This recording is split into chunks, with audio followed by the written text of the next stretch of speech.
Jogos da Velha. Ah, o tempo. Essa força inevitável que humilha nossa ilusão de permanência e torna tudo perecível. Tolos são os que acreditam ter o tempo, quando na verdade só é possível usá-lo. Mas existem aqueles que fazem isso com tamanha maestria que parecem extrapolar os limites da sua própria existência. Hoje é dia de falar de uma das franquias mais influentes da história dos games, contando curiosidades de Prince of Persia e de todo o seu legado. Assim, se der tempo. 1989.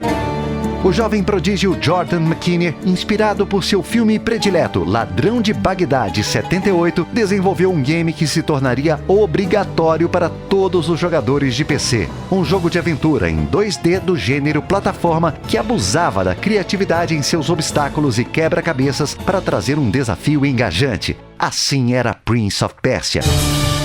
Na história, você entra na pele de um prisioneiro do palácio que tem apenas 1 hora para conseguir chegar aos aposentos da princesa e impedir que ela seja obrigada a se casar com um vilão, o temido vizir Jafar. Mas não era o enredo que impressionava, e sim a sua execução. Se hoje em dia nós temos jogos que utilizam a tecnologia de captura de movimento, isso se deve em boa parte aos avanços que Jordan trouxe ao aplicar a técnica conhecida como rotoscopia, que permite desenhar por cima de uma filmagem quadro a quadro, dando todo o realismo e fluidez à ação. Para a movimentação do protagonista, ele filmou com uma câmera VHS seu próprio irmão caçula correndo, saltando e fazendo um monte de acrobacias em um estacionamento.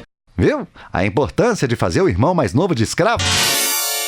Bom, o resultado foi impressionante.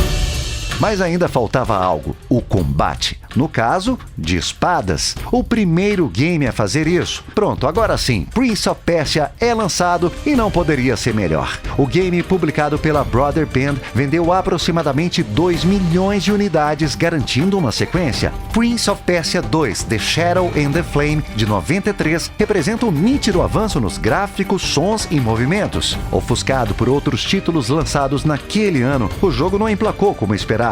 Em função disso, o game só voltaria a dar as caras 8 anos mais tarde, em Prince of Persia 3D, o primeiro da franquia nesse formato e também o primeiro a não contar com Jordan na sua produção. Muito por isso, é considerado um spin-off pelos fãs. Anos mais tarde, a franquia teve seus direitos vendidos para a Ubisoft e é o que nos leva para 2003 e o início de uma memorável trilogia. Totalmente reformulado, surge Prince of Persia Sands of Time. Combate refinado, acrobacias pelos cenários, quebra-cabeças bem elaborados, a ambientação incrível, trilha sonora impecável e seu criador de volta ao time. Jordan McKinney encabeça essa produção que marcou o recomeço da saga e um recorde de vendas: 3,5 milhões de cópias.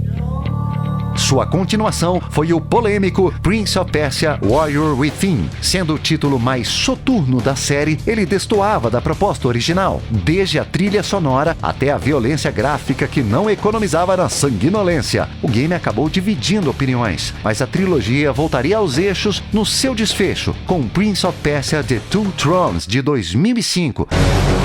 Uma bela evolução sentida nos gráficos, movimentação e na mecânica de controle do tempo apresentada em Sands of Time. Até elementos de stealth foram incorporados ao game. Uma conclusão à altura de uma grande sequência. Já em 2008, um novo título, Prince of Persia 4, Os Fantasmas do Passado. Esqueça tudo o que aconteceu até agora. Esse jogo tem uma nova história, outros personagens e até outro estilo gráfico. Com uma proposta cartunesca, o game é o mais diferente de todos. E a crítica não perdoou. Apesar de ter boas vendas, a Ubisoft não levou o projeto adiante, se voltando para a proposta inicial. E em 2010, Prince of Persia The Forgotten Sands foi o último título publicado da série antes da franquia ser colocada na geladeira por tempo indeterminado.